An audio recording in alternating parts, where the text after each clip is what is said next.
wake up one morning feeling sick, although you know it's not quite like the common cold. You decide to go to the hospital to go see a doctor. After waiting in the waiting room for what felt like forever, the doctor finally sees you. After the assessment, the doctor tells you that in order for him to further analyze the problem, you will need to spend the night at the hospital.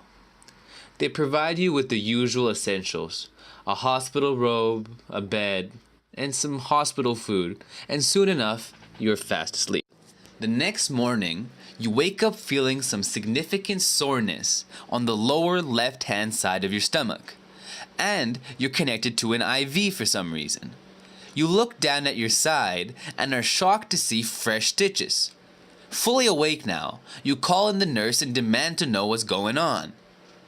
She tells you, in an all too casual manner, that the doctor discovered that you had appendicitis and immediate surgery for removal of the appendix was necessary for you to go back to your full functional self.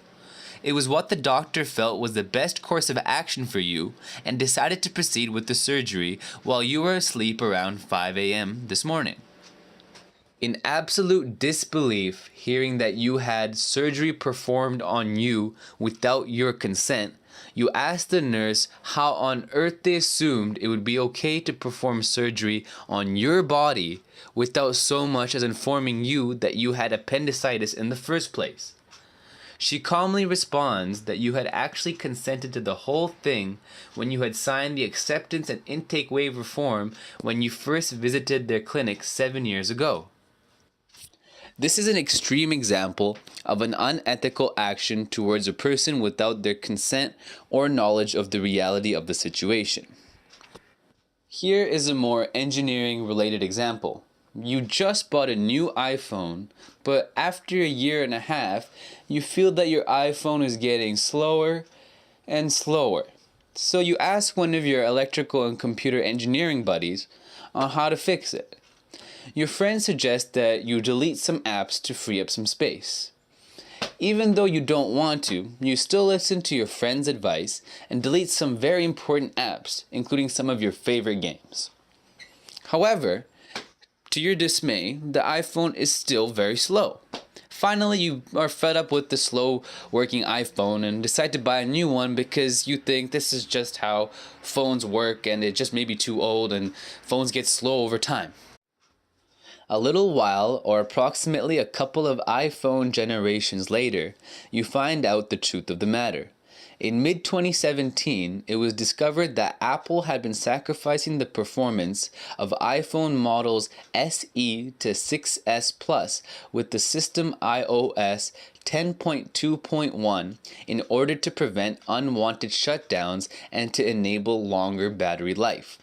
Even though this is what Apple thought to be best for their users, customers were not happy about not being informed of this decision.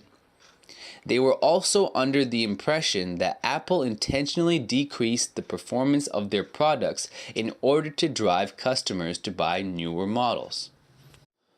Rather than being stuck with a lower performance device, customers requested Apple to include it as a feature, leaving it up to them to decide whether they wanted higher performance or a longer battery life.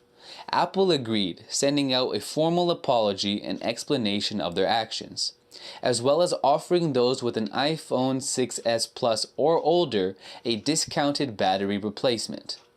In early 2018, the latest version of iOS will give users a visual record of their iPhone battery health, as well as the features requested by the users. I think it's wrong to do something without permission, even if it's best for the user, client, person, etc. Also, depending on the cases, sometimes it's violation of privacy and civil right. If it's lawful, such as these Apple cases, but it's still unethical.